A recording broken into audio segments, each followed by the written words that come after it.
Good everyone. I hope you guys have an amazing day. So what I'll do today, um, I will talk about one of the Salesforce AI trust principle. Now you must be wondering why I should be knowing it, right? Because this is a Salesforce principles, right?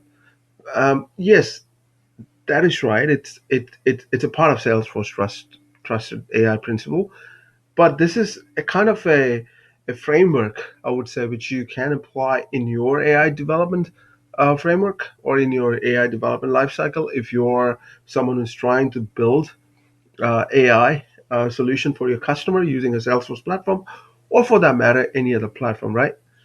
This is a very common use case. There are a lot of use cases, right, for this kind of framework, and I personally believe this is a pretty amazing framework because it gives uh, a team of engineers to think from an ethical and legal standpoint, and also to engage with the customer, what they're planning to build, and give an opportunity for the customer to ask the right questions, right? So that you don't end up in building something which is harmful to use for a certain group of user, right? So you need to factor all of these things into consideration. Okay, let's start with one by one. Responsible, right? So obviously, so this is yes, this principle, like I said, right? I'll repeat it again. So I don't want to sound like a broken record, but I'll repeat it again. This is a core principle, trusted model which Salesforce follow, but you just need to picture yourself from an engineering standpoint or from a product development standpoint. When you are going to build it or when you're going to initiate a development, you might adhere to some of the standards, right? Okay, responsible. So when you're building a solution, right, or AI solution, you need to work with human rights expert to ensure that you're responsible for what you're building. You shouldn't be the saying that, oopsie, I end up in building something I have no control over and I didn't thought about it, and my AI solution is very harmful.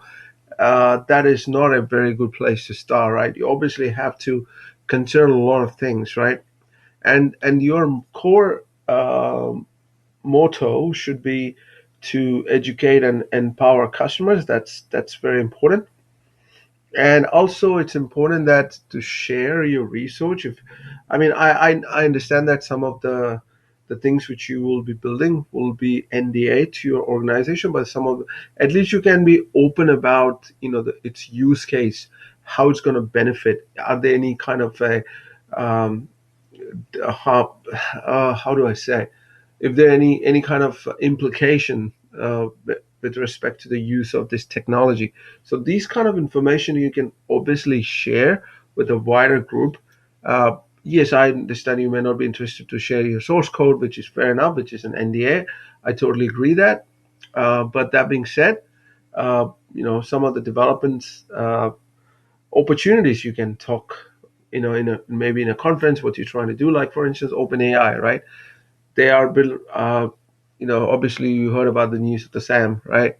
He was fired from his OpenAI, but before they did to him, before they let him go, so obviously he came out and said we're going to build ChatGPT 5, right? So that is the kind of a transparency, right? He's actually telling the world what we're going to build and how some of the functionalities he wanted to bring it to the table.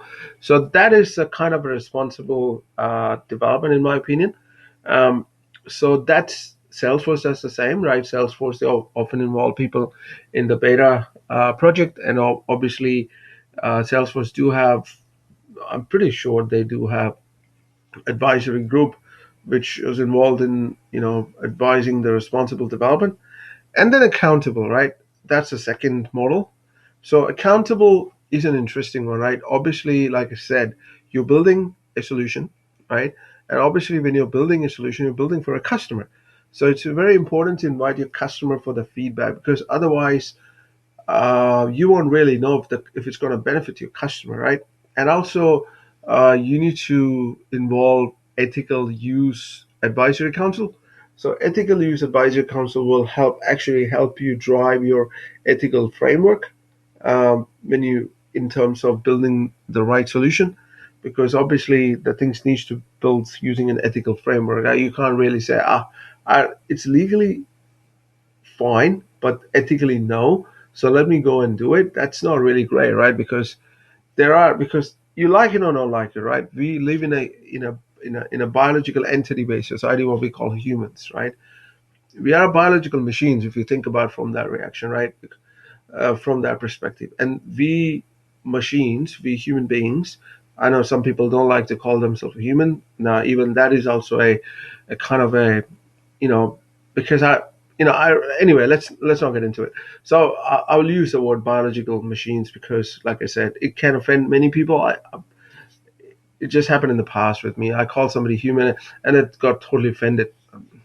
Anyways, sorry, digress. So let's say we as a civilization, right?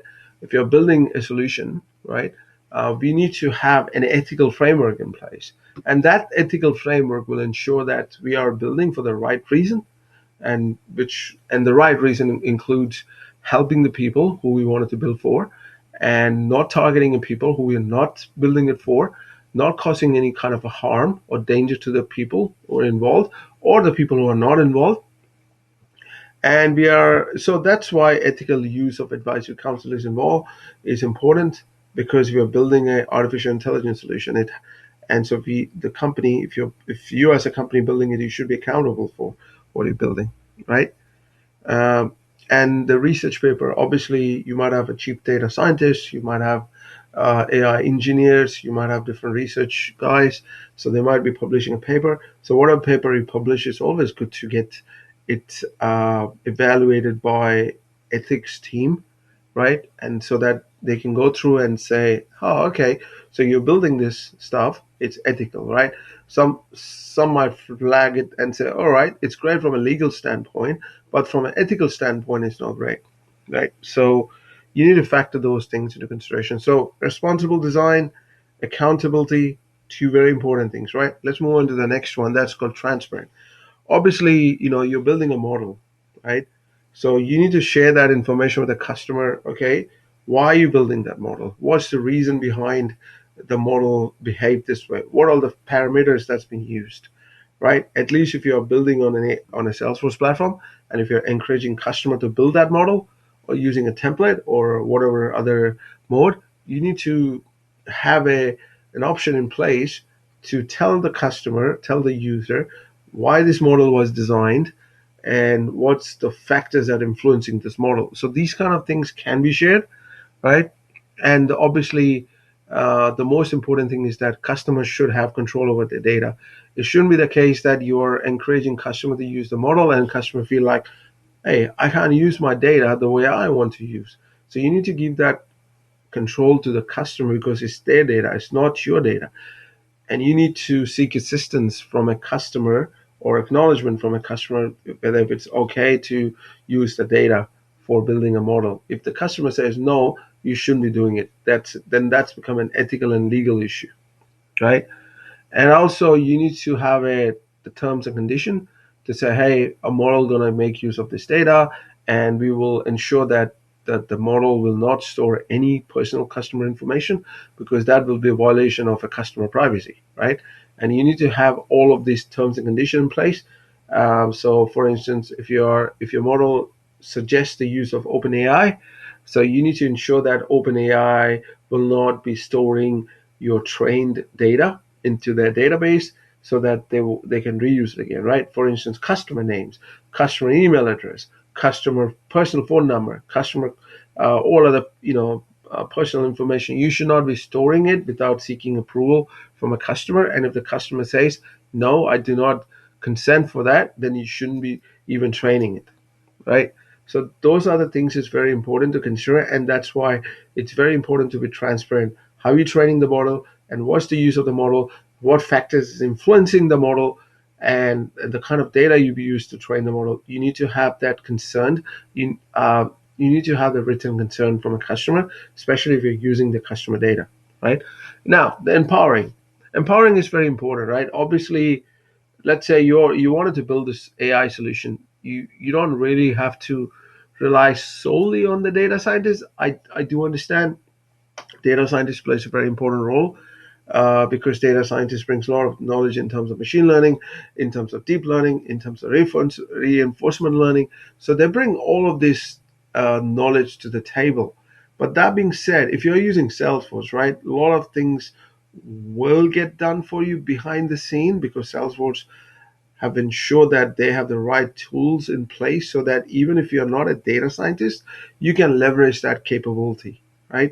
So that's one of the reasons why Salesforce is extremely, you know, amazing platform when it comes to the AI use. They're building the core functionality on top of it, so you don't really need to hire a data scientist to do a lot of the core capability. Um, so and also one of the thing, it's very important to train user. Like for instance, take an example of this certification, right? I think this is pretty amazing certification. Though it's an associate AI, it will give you an idea about what all the things you need to know from an AI standpoint so that you can have the conversation with the stakeholder. Now, if you ask most of the people, hey, do you know the difference between a supervised and non unsupervised learning? Uh, Unless you are a part of a machine learning team or a part of a data scientist team or a part of deep learning engineering team, you perhaps may not be very much familiar with these two terms, right? But that being said, if you have a training plan in if you have a training program in place, and that training program include teaching AI fundamentals to the wider group, irrespective of whether developers or a business analyst or a CTO or a technical architect or a business architect or an enterprise architect or domain architect. If you are building a course that will help them understand the terminologies will be often refer day-to-day basis when we are dealing with artificial intelligence. So it's very important to empower the right people, and helping them empowered means that you will get the desired output, right? So inclusive, right? And obviously the model, like I said, if you're building, right, it should include a broader, diverse data set. Like I gave you an example of the data set. Like if you're training your model to recognize, say, dog, and if you're training with, say, a purple dog all the time, the next time if you train a your model with, say, you know, a gray dog, obviously the model might think it's a cat, right? So you need to have the diversity in terms of training set. Or another thing, right?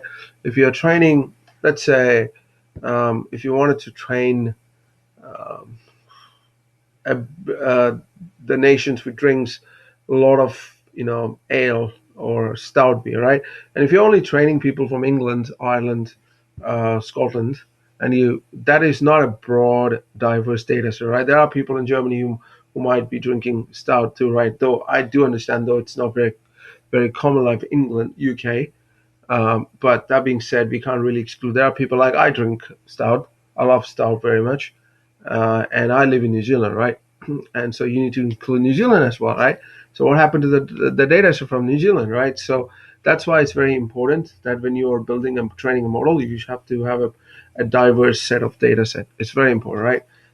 And for instance, um, uh, another example is that if you're considering the nation, if you're building a model where you wanted to predict the nation which have a highest chance of launching a rocket to our orbit, so you can't really train the data set, including United States, China, so Russia, right? So because you're obviously missing India. India is a key player in the space race, right? Then you have Israel. They have a high capability too. Then you probably have um, other countries, right? So you can't really miss those countries when you're actually going to train your model. So that's why it's very important to be inclusive, right? And one of the thing to do that when you're talking about inclusiveness, it needs to build inclusive teams, right? So that's very important. Um, so yeah, these are the principle to practice, right? As you can see, right, which is very important from an AI development standpoint. I mean, development standpoint for requirement gathering to build, to test and to deploy, the user to use it, and from all that life cycle. AI development lifecycle, I would say. It's important to have some certain framework in place so that it helps that development process. Because obviously, you need to build a solution which is um, inclusive, right? And the solution what you're building should ensure it will not cause any harm to any group. It should adhere to ethical standards, right? And the people who are involved should be empowered to at least understand and use the solution, right? And before even the solution get built, we need to be transparent with the wider customer group, what exactly what we're trying to do, and what happens if something goes wrong, who will be accountable. And at the end of the day, it all drives down to the responsible development, right? The company who's building it should be responsible to build a solution to ensure that it brings good to the people who are going to use it, rather than, you know, causing harm or bias, right? And which is not really great. So that being said, that's pretty much I wanted to cover in today's episode. I hope you enjoyed it, and please give me a shout if you're not clear about something. So I do understand a lot of people ask me different questions. Unfortunately, I don't have time to respond to different things because I'm pretty busy at this time of the year. Um, I'm not sure if you know that I joined a government agency as the system architect, and things are going very well. So I'm a system architect across. I don't want to give out much of the info, but I'm a system architect across like 4 to 5 Salesforce team, and a lot of responsibility right around. I don't really get into the code level these days, but I do love to because that's something I enjoy. But that being said, I do some open source stuff on the side. So I do work on development pretty much every day. I do write code, not as a part of this work I'm doing, but as a part of something else that's going on the side for me. And yeah, and that's one of the uh, so yeah, and a lot of times I have to attend the meetings. And one thing I tell you, I'm not a big fan of meetings, right? I'm a more hands-on kind of guy. I love to gets my hand dirty, build solution. Then I can talk about things. I can talk about things in different ways. Or I can talk about pros and cons. I can take it to conference, but I need to get involved in some form of development, right? I need to at least in a form of POC, proof of concept. I can't really, I understand that some of the architects don't like to touch the code. I'm not that kind of architect. I like to understand. I like to sometimes read the code to see if they're using the right design standards, if they're using the right unit test framework, if they're using a right way of if they're writing a right um, asynchronous operation, right? If they're building a flows with single responsibility principle, if they're using an Omni Studio in the right way, right? If they're using a FlexGuard in the right way, if they're using, let's say, integration procedure, are they using a reusability pattern? How the error handling is done in integration procedure, and how the data raptors are used. Can the data raptors are like a database objects, retrieval objects, like a domain class. That's the way I look at it, right? So you use a layer to fetch the data from a Salesforce. Are they using it in a reusable way? Can you parameterize it, right? A lot of things, I love to get into it, and I do sometimes get into that because.